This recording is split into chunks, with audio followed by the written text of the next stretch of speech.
Olá, boa noite. Estamos começando mais um programa Altos Papos. Hoje entrevistando o professor Antônio Alves da Fonseca. Para alguns, conhecido como Bidu.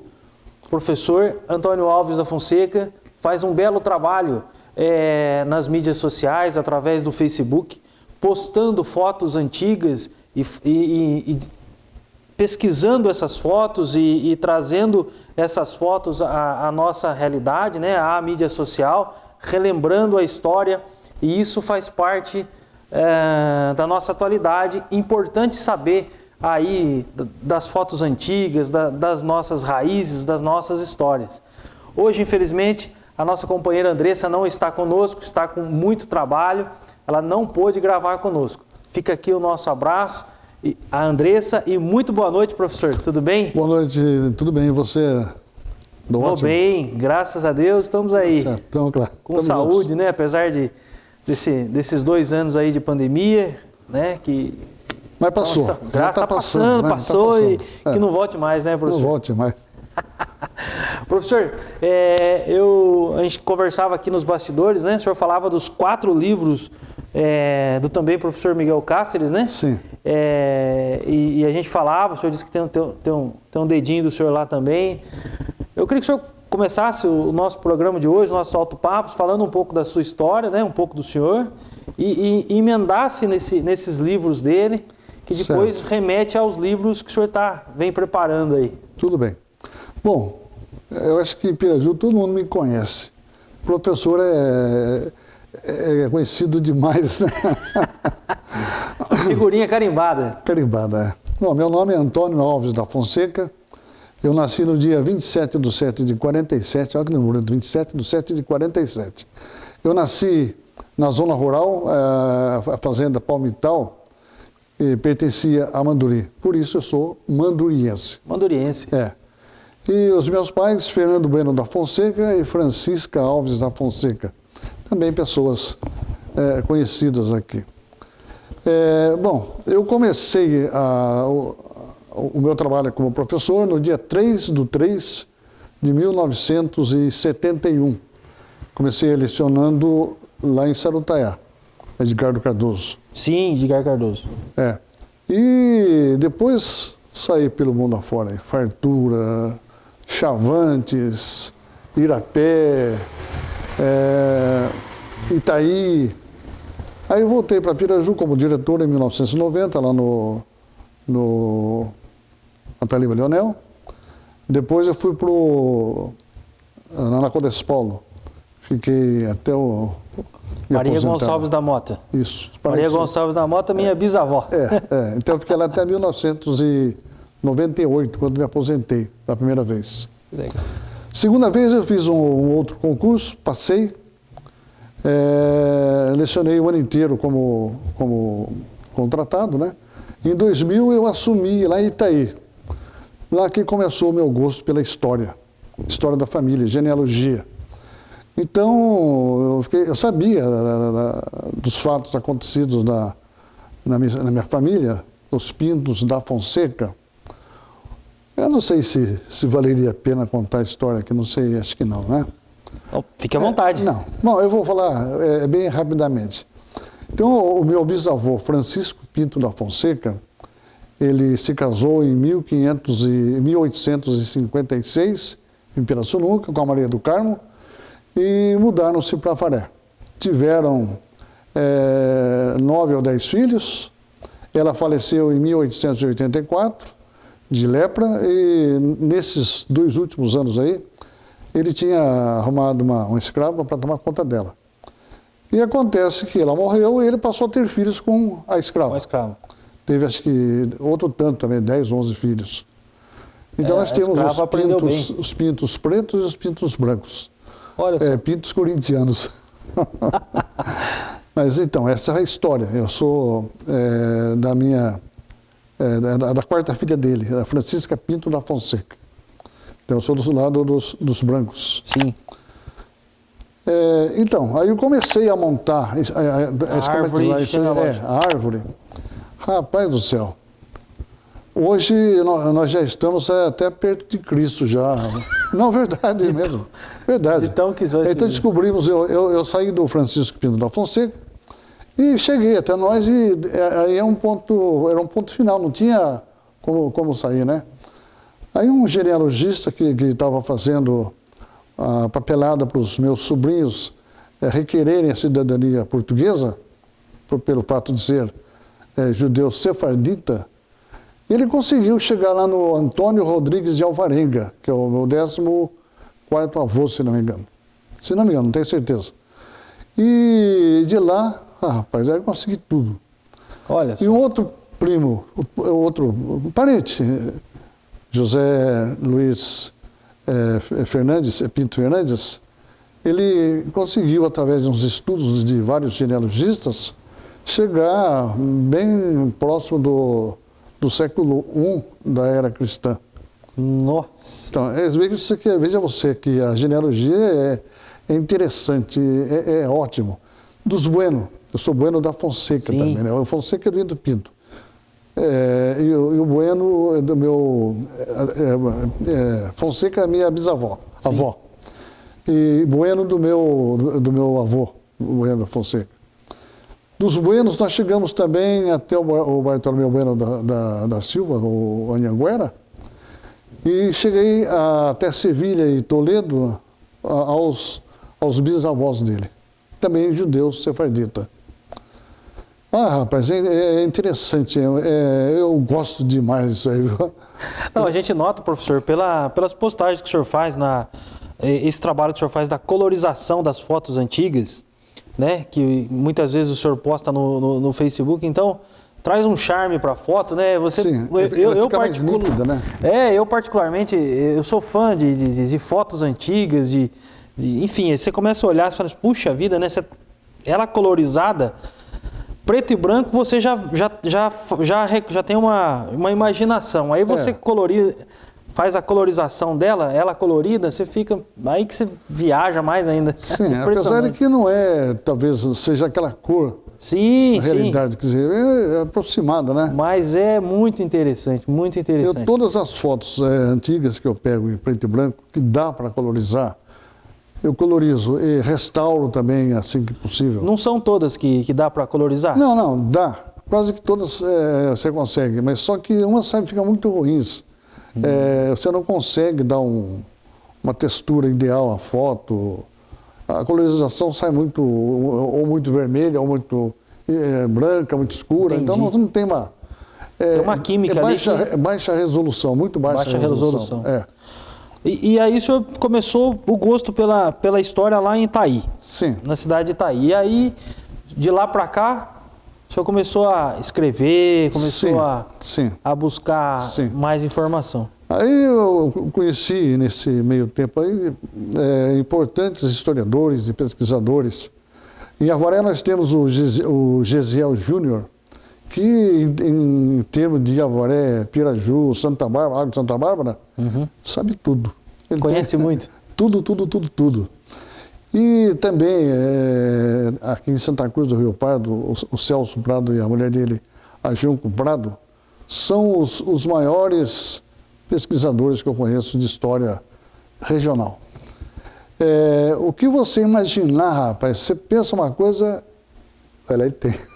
Verdade. Os dois são sensacionais. E são poucos. Vamos fazer uma provocação? Quem sabe a gente faz um próximo programa onde a gente traga eles aqui e a gente converse um pouco da história desses municípios, né? Seria ótimo. Um vem lá de Avaré, o outro vem lá de Santa Cruz do Rio Pardo, o senhor volta aqui com certeza, e a gente vai conversar um pouco da história, porque, na verdade, falta essa matéria a nível escolar, né? Porque você ser...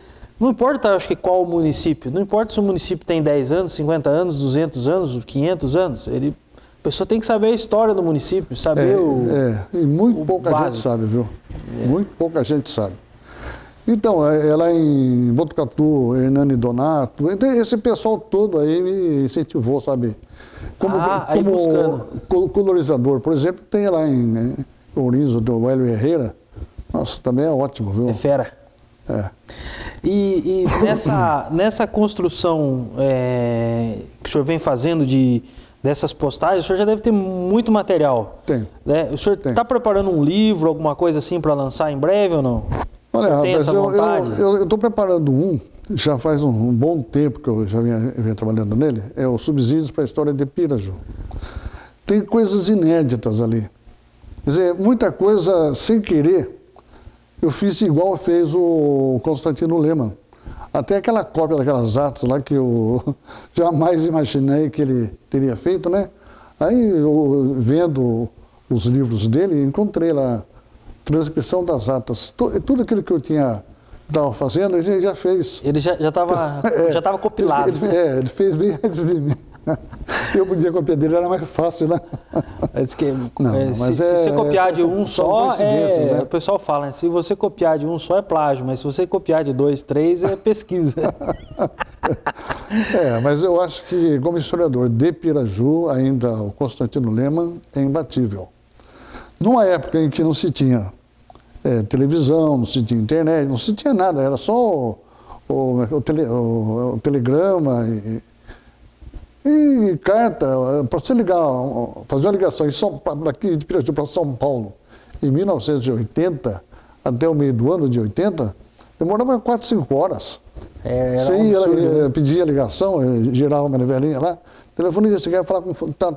tem 4 horas de espera. Olha, aí depois, com o DDD, hoje você tem acesso ao mundo a todo instante, né? Professor, esse material do Constantino, ele foi publicado? Foi. Foi publicado. Qual que é o livro?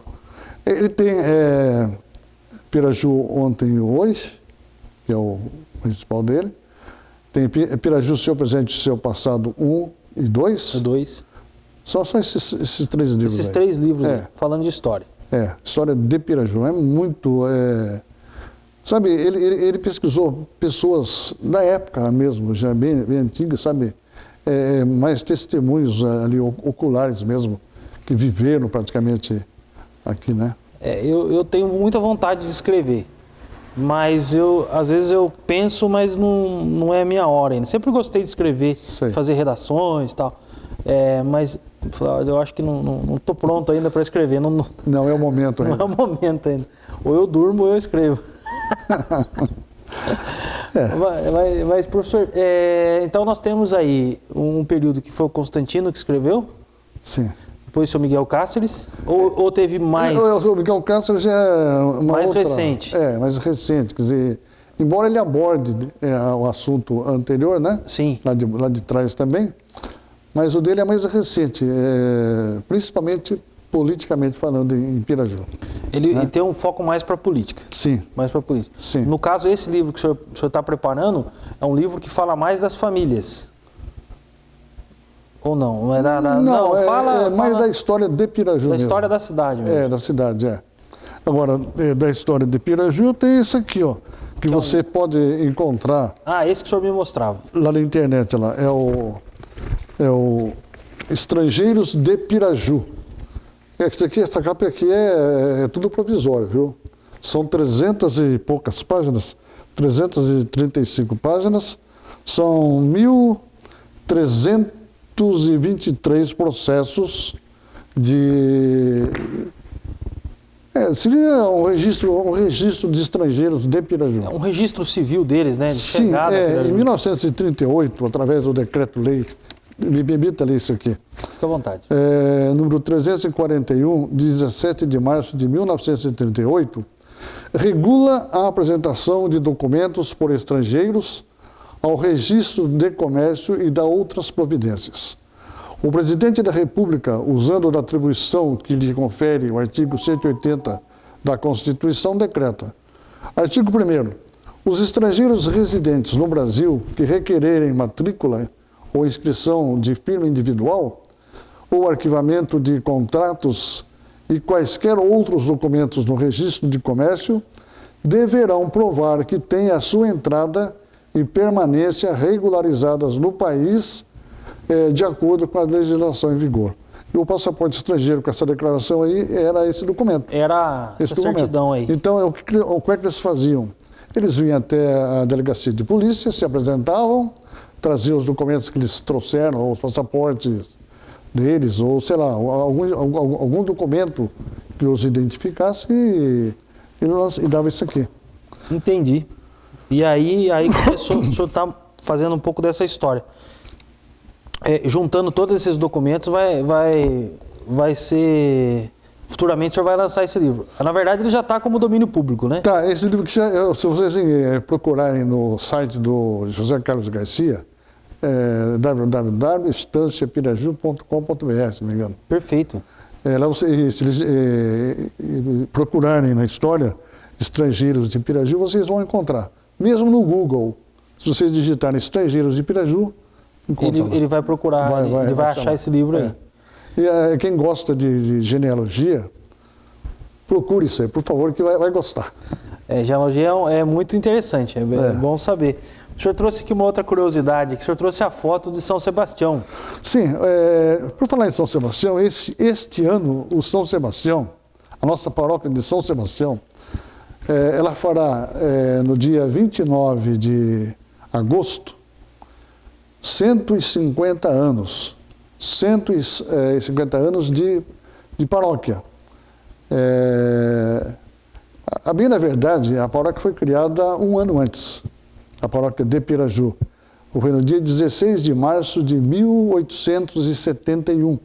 Só que não havia bispo lá em São Paulo, que nós pertencíamos à diocese de São Paulo, que praticamente o estado todo de São Paulo e metade do Paraná pertencia a São Paulo.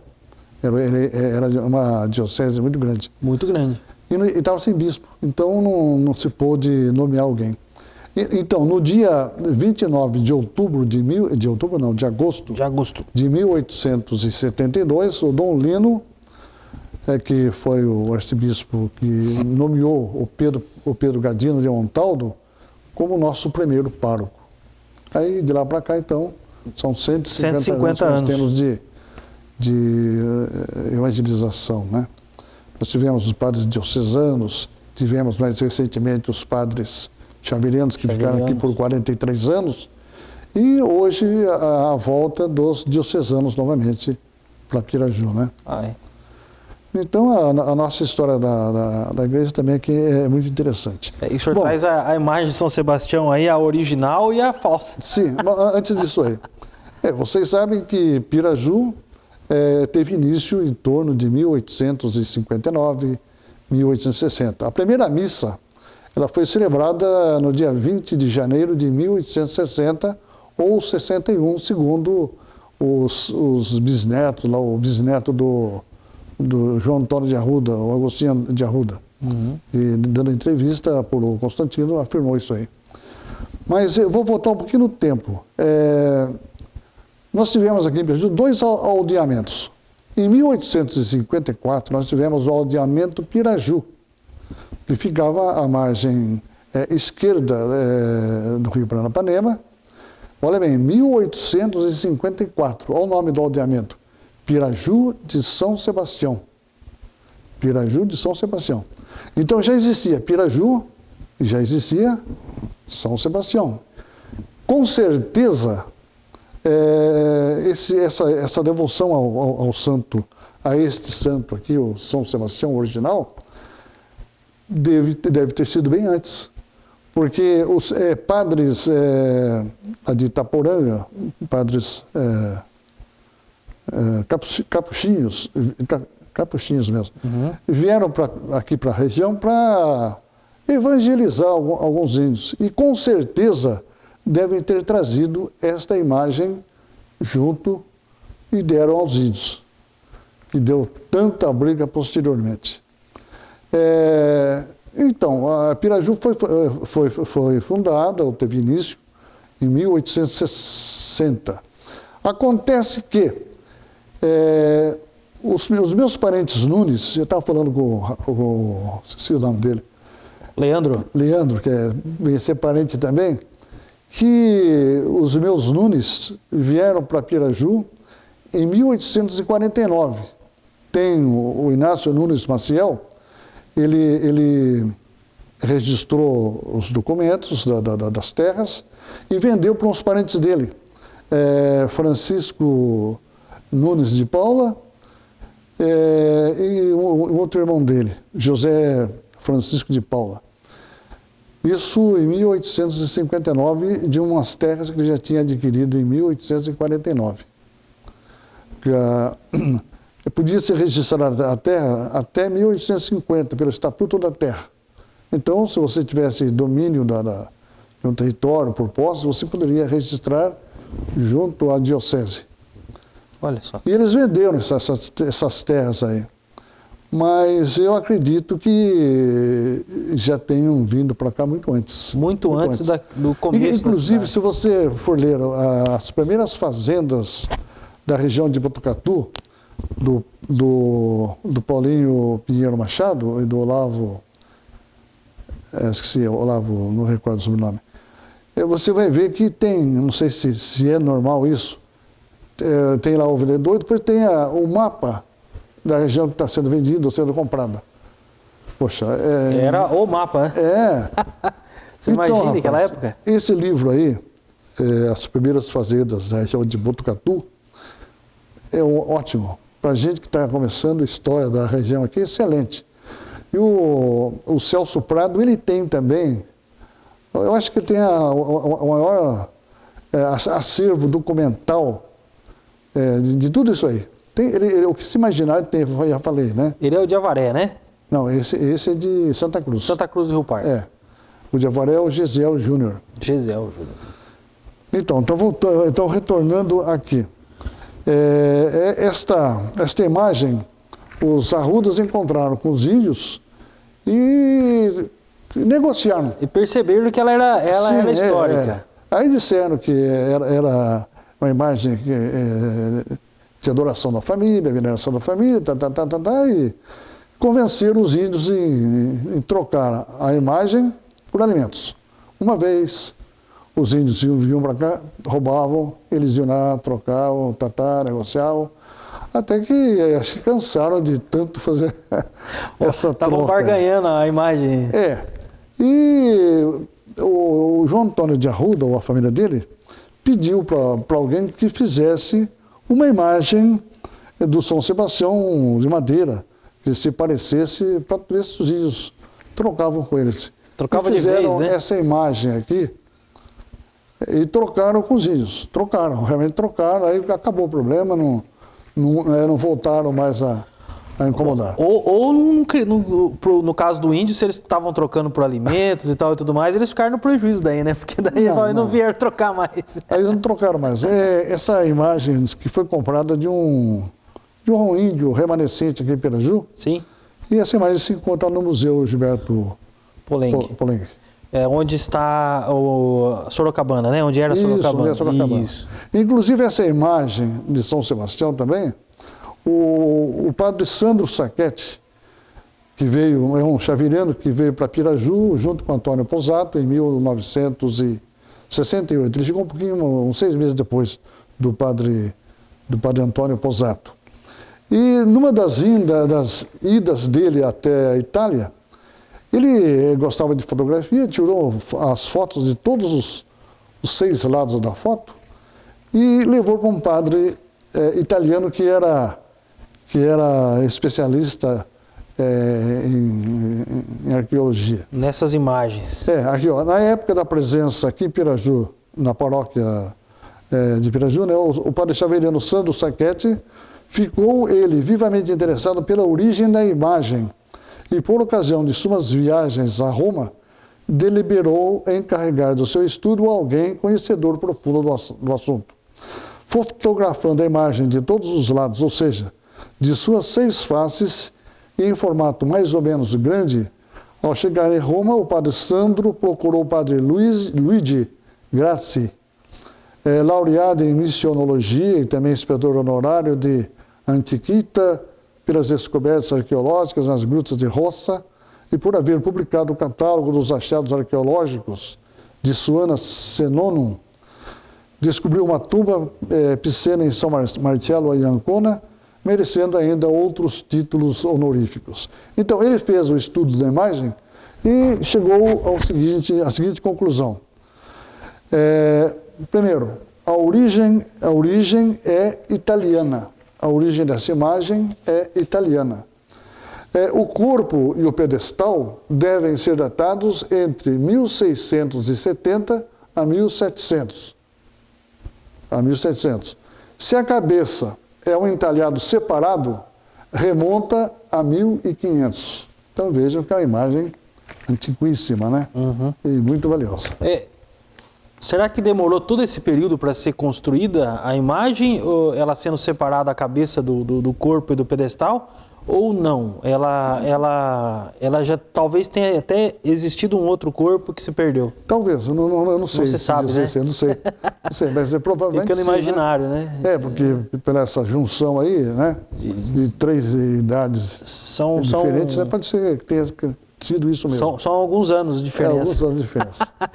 Professor, é muito interessante a gente ter esse conhecimento, né? De trazer para o público do Altos Papos hoje um papo mais de história, voltado para a história da cidade, né? Da cidade de Piraju, lá do seu começo, né? A base da imagem de São Sebastião, que é o padroeiro, né? 150 anos de paróquia. Então é muito importante a gente entrar nesse assunto. E queria que o senhor falasse um pouquinho mais, falasse um pouco do livro Maravalhas, do meu irmão, do Otávio, que recentemente nos deixou aí, né, faleceu, e que o senhor também está preparando ele para vir. O Otávio, meu irmão, o sonho dele era escrever um livro também. Ele escreveu esse Maravalhas, tem acho que tem muito mais de 500 poemas. Ele fazia mudava, fazia, mudava, reescrevia várias vezes e chegou-se a uma conclusão tal, que está pronto, está feito. Até alguns escritores andaram dando uma separada para ele, uma ajeitada. Uma confecção ali. Sim, vai essa primeiro, a colocação no ênfase da poesia. Então, ele faleceu e nos deixou sem essa publicação.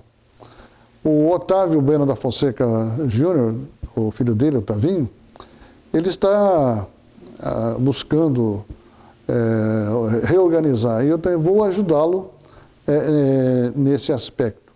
E um jornalista, o Roberto Pinto, que foi amigo do Otávio de São Paulo de jornalismo, parece-me que vai ajudá-lo a publicar, o Otavinho a publicar esse livro. Joia. E eu acredito que logo, logo nós tenhamos um. Ele é mais voltado para poesia. Sim, é poesia. Poesia. O Otávio sempre foi um ótimo escritor, viu? Sempre escreveu muito bem. Sim. Aqui em Piraju mesmo, a dona Anaíra, Suela Madalena, adoravam os escritos dele, viu? Suela Madalena tem alguma coisa escrita? Suela teve uma longa caminhada acadêmica, né? Como professor. O Suela Madalena é excelente professor, excelente tudo. Eu acho que não. Que eu saiba, não. Aí seria bom perguntar para um dos filhos dele aí. Sim. Ele fazia às 6 horas, às 18 horas, todos os dias na Rádio Difusora de Piraju, em 1962 que eu entrei, até 1970, ele fazia aquele programa religioso lá, Ave Maria? Ave Maria. É meditação da tarde, irmão, assim, meditação da tarde. E eles escreviam alguns artigos religiosos. Eu não sei se ele chegou a juntar todos, tudo isso não sei. E formar eram lindos, excelentes, viu? Ele fez um seminário, o Hélio Madalena, né? Não sei se você sabe. Não tem esse conhecimento. Ele foi seminarista mas não chegou a ser padre. Ser ordenado. Não. A história traz, a gente começa a conversar sobre a história, vai surgindo nomes, né? Vai surgindo nomes e aí os nomes, cada nome tem a sua história, tem isso e tudo mais. Quem como o senhor hoje também tem documentos assim, gosta disso e estuda? O senhor conhece outras pessoas? Aqui em Piraju? Ou não? Bom, aí em Piraju tem o José Roberto Montanher, o professor Miguel, que eu saiba. São poucos, né? Na cidade de 30 mil habitantes, né? São são poucos, duas né? ou três pessoas que gostam de história, né? História, de escrever e tal. Sabe que eu não gostava de história. Passei a gostar depois que eu entrei na genealogia. Rapaz, aí mistura tudo. Aí você, história da cidade, história da região, e vai embora. E aí faz paralelo com a história do Estado, a formação do Estado, a formação do Brasil e por aí vai. Você fazer pesquisa genealógica, só claro. um parentezinho aí. Eu devo ter umas 200 horas de visitas a cemitério. Tá aí um negócio interessante. Sabe por quê? Você vai no túmulo, você vê lá, fulano de tal, nascido tal, faleceu em tal data, né? Quem era? Então, esse que era, você consegue, você já tem os dados, você não sabe a data de nascimento dessa pessoa. Você só tem, e os meus parentes, eu tenho muitos na região lá de Itaí. Itaí, Avaré, Taquarituba. Sim. Aqueles lados lá. Então eu escolhi essa minha segunda caminhada no lugar certo. E quando não tinha aula, por exemplo, à tarde, eu ia lá no cemitério. Aí lá eu procurava. Ia no cartório. Ia garimpar. Aqui em Banduri também é cartório. Sabe que São Berto teve cartório, né? São Berto é um distrito, né? É um distrito de Banduri. Era de Piraju, hoje é de Banduri. E ela teve cartório antes de Manduri. São Berto é bem mais velha do que Manduri. Agora, aí fica a pergunta, por que não se tornou uma cidade? Fácil. Politicamente incorreto. Tá aí, os coronéis ali da região de São Berto não queriam que se passasse trem ali, porque ia acabar com o sossego da cidade. Aí o que fez? A companhia deu a volta e parou. Foi tão longe, né? E parou em Manduri. Quase o quê? 5 quilômetros, 6 quilômetros. Pouca coisa a mais. Cresceu e São Berto hoje já está um pouquinho maior. Não sei não, viu? Não, mas eu conheci São Berto bem antigamente, hoje está... Era bem menor. Hoje está bonita, hoje está lindo lá, o distrito lá. As nossas cidades vizinhas, né, elas vão, ao longo do tempo, elas vão melhorando. Vão melhorando, né? E parece que quanto menor a cidade, mais rica em história ela é. Na verdade, você pega o município de Olho, por exemplo, que é um município, ele é pequeno em termos de urbanização, porém em território é muito grande. É grande. Né? Tem os distritos, né? O caso de Itaí, por exemplo, a cidade tem lá uns 30 mil habitantes, ou talvez até menos do que isso aí. Menos, não chega a 30. Mas é um dos maiores municípios de São Paulo, né? Extensão territorial, né? Sem dúvida. Um dos grandes produtores agrícolas do estado. Itaí está bem, é muito desenvolvido na área agrícola, né? No agronegócio. Professor, então esse livro, o que mais que o senhor trouxe para nós aqui? Só um complemento à história de Piraju. O Constantino Lema, no seu livro Piraju Ontem e Hoje, ele diz o seguinte, ele tem uma admiração muito grande pelo crescimento rápido do patrimônio, porque isso foi em 1860, dizendo que em 6 anos, em 1866, quando se construiu a segunda capela, que é um pouquinho abaixo da terceira igreja, que depois eu mostro. Certo.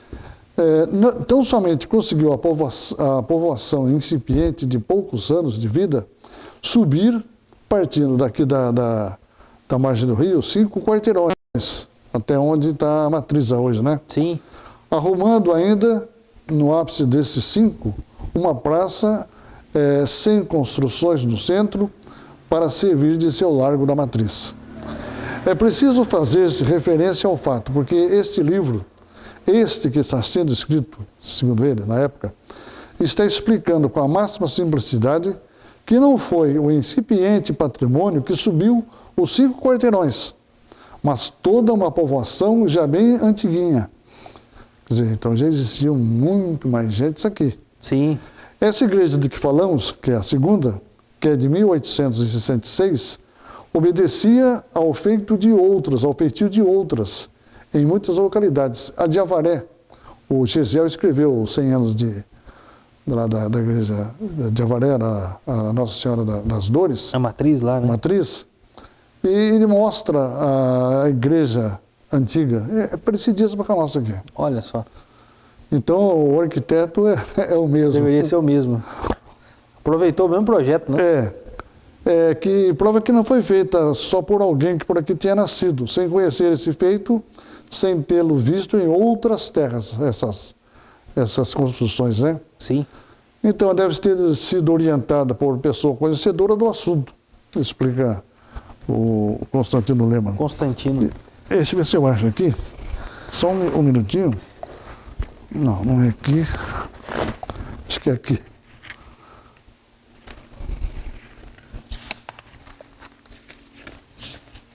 Para você que assiste o programa Altos Papos, hoje nós estamos entrevistando o professor Antônio Alves Bueno da Fonseca. É Alves isso? da Fonseca. Alves da Fonseca. Esse aqui, não sei se dá para ver. Essa é a segunda construção. Ela foi colorizada e foi restaurada. Aqui embaixo nós temos a segunda igreja matriz.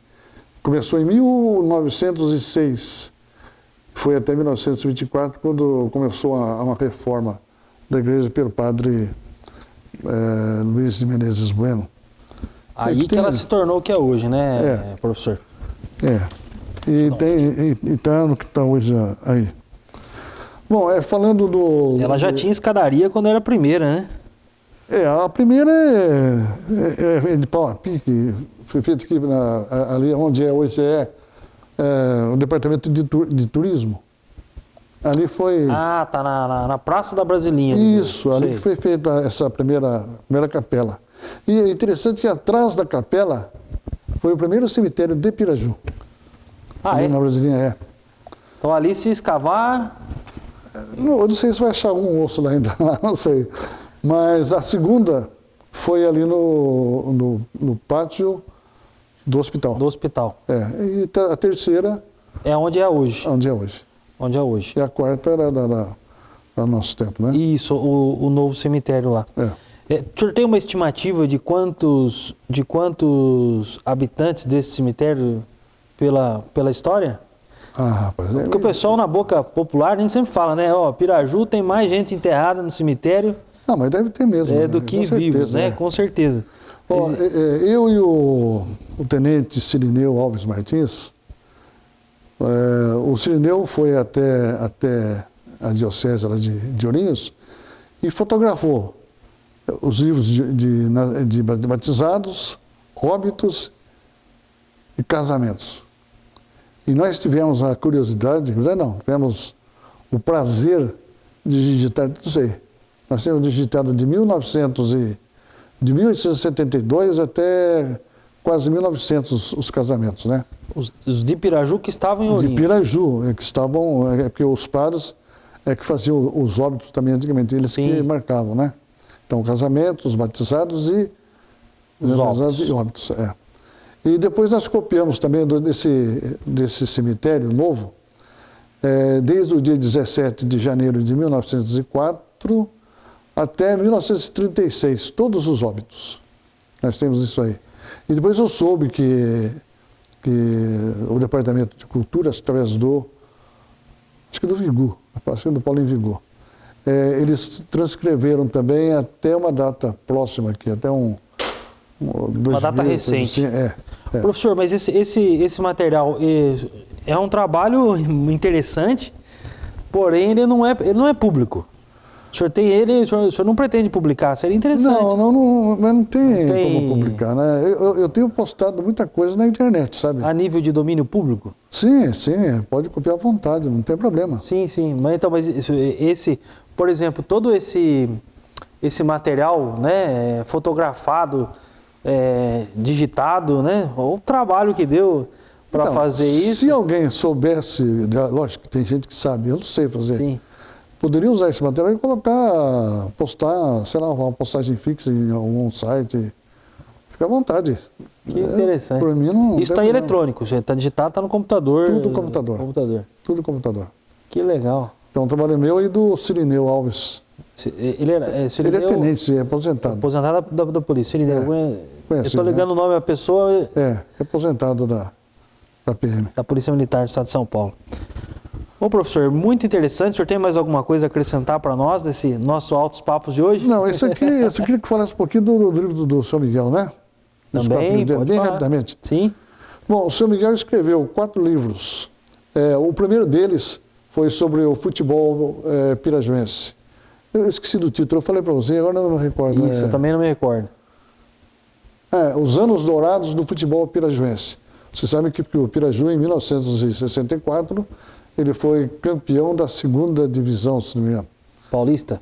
Paulista, Ele chegou na primeira? Ele chegou na 2ª divisão.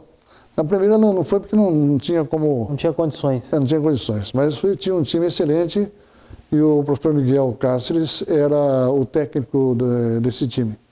Olha que legal. Eu não sei quantos volumes, acho que 1000 volumes que foram feitos e em pouco tempo esgotou-se. Acabou, acho que se tiver um ou outro lá é muito. O segundo livro foi Memórias Políticas e Outras Memórias. Também falando de Piraju, mas mais voltado para a política. Aí entra um pouco dos políticos que nós tivemos de 1881 até os dias atuais, né? Uhum. O terceiro livro que é voltado para a Taliba Leonel, Panorama de uma Época. Esse é um livro bem grosso, tem muitos detalhes da cidade, muitos detalhes políticos, votos, inclusive, nesses livros dele, ele coloca as contagens dos votos dos... Sim. Candidatos a senador, deputado federal, estadual. Teve tantos votos não sei aonde, em tanta sessão, em toda a região, né? Em toda a comarca, ele fazia isso, ou em todo o Brasil, ou em todo o estado. Itapeva era chamado de Faxinal, né? Faxina, né? Era um outro nome. Era. As cidades, muitas tinham outros nomes. Tinha.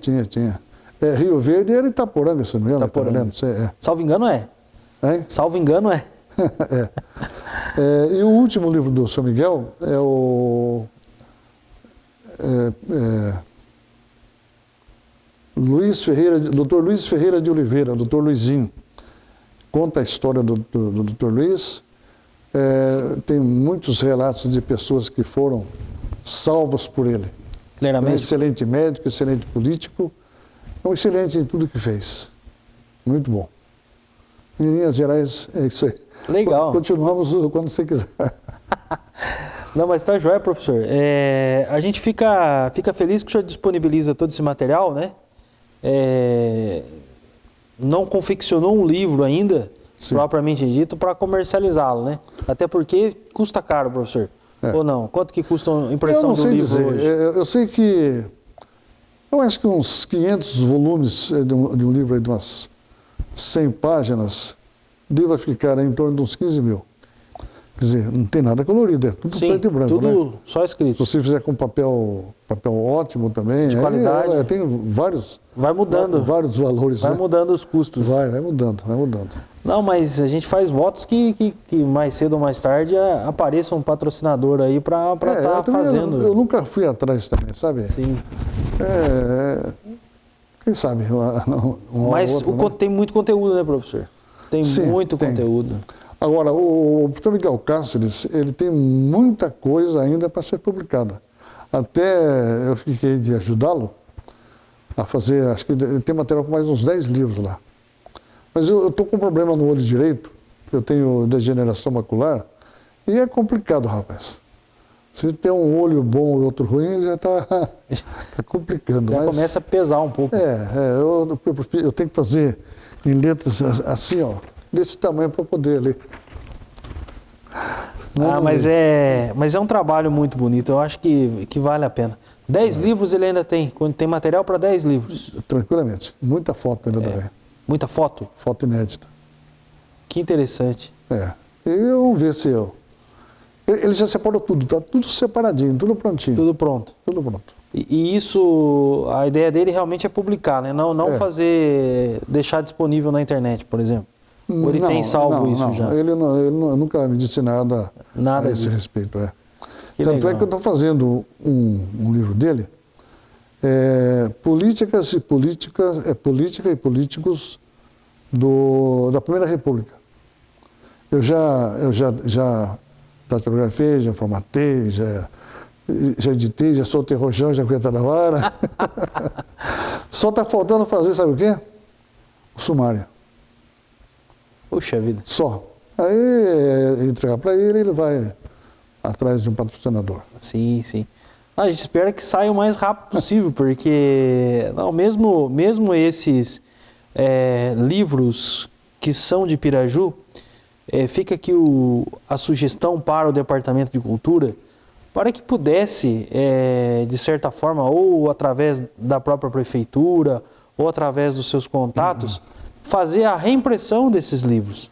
E esses livros chegassem até a sala de aula, né? Porque eu acho que é muito importante para as crianças, para os adolescentes de hoje saberem a sua história. Porque é muito bonito você ver a história lá de Dom Pedro, ver a história de Tiradentes, mas qual que é a nossa história? Ninguém sabe. Ninguém sabe. Então, qual que é a nossa história? Como que começou, né? Começou assim, mas e o assado? Como é que ficou? E aquelas pessoas que realmente fizeram tudo aquilo, né? Às vezes fala-se, por exemplo, a Taliba Leonel era um vulto, né? Agora, quantas pessoas tinham em volta ali que construíram?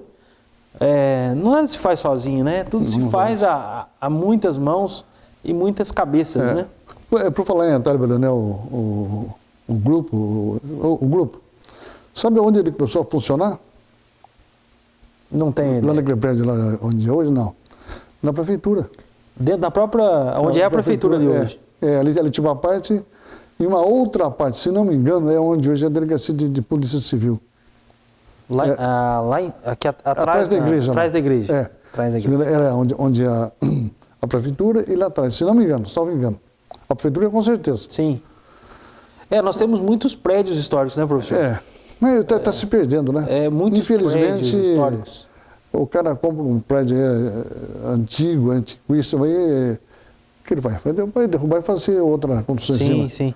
E outra coisa, é lógico também que ninguém tem dinheiro para manter um prédio, né? Sem fazer nada. O caso lá do palacete, lá do Taliba Leonel. Sim. Aquilo lá, uma hora ou outra vai acabar. Como acabou com o Hotel Piraju, né? Sim, o Hotel Piraju deixou de existir, né? O Hotel Piraju foi construído no dia inaugurado de 25 de abril de 1925. Foi feito pela Taliba Leonel. Estava quase com 100 anos aí, hein? Nossa, era um hotel, na época, eram 5 estrelas aí, vamos botar 6 estrelas aí, era ótimo, era muito bom. Olha, é interessante. Excelente, viu? Mas disse que tinha cupim, não sei o que, derrubaram. Acabou acabando. Hoje só tem prédios históricos, tem prefeitura, o colégio Nil Braga, colégio... Não, o Nil Braga também não é tombado, não. É novo? Não, ele é antigo, mas ele não é tombado. 1935. Ele é de 1935. O Taliba Leonel é tombado pelo Condefat. Olha só. Foi tombado. Quer dizer, tanto é que, quando eu era diretor lá em 90, vieram os arquitetos lá com canevetinha, passaram todas as camadas de tinta que foram aplicadas sobre a parede. E até chegar na primeira, que é essa cor que está lá atualmente. É? Puxa, então ele precisou ser pintado dessa cor por uma exigência. Eles refizeram o prédio. Refizeram o prédio. Puxa. Igualzinho, na época, lógico, depois construíram lá para cima, mas Sim. A característica é... A estrutura principal ali é a mesma. É a mesma. E pode alterar? Não pode alterar internamente? Não pode. Aí é crime. Aí não pode. Tombou, não se levanta. Não se levanta. Tá certo. Professor, quero agradecê-lo por essa entrevista, pelo Altos Papos de hoje, né? Nessa noite fria. Fique à disposição. Quando quiserem que eu volte, estou à disposição. Não, olha... Essa ideia que você falou de reunir o Celso Prado, a mulher dele, a Junco, o Gesiel, é viável, viu? Olha, vou ficar muito feliz, vou discutir isso com o nosso pessoal aqui, a nossa pequena equipe. Aí a gente vamos marcar uma oportunidade que todos possam estar presentes, né? A gente faz um programa especial durante o dia, a gente faz um bate-papo um pouco mais esticado o programa. Em vários capítulos. E aí a gente faz uma conversa mais sobre a nossa região, né? Porque com certeza tem muita coisa, tem muito material. Avaré, Santa Cruz, Água de Santa Bárbara, formação de Cerqueira César, Manduri. Na verdade, nós temos 18, 19, 20 cidades aqui que são maravilhosas. O Gesiel, ele tem o ex-prefeito lá da minha época, o João Cardoso de Oliveira, é parente dele. Lá de Cerqueira César. Cerqueira César.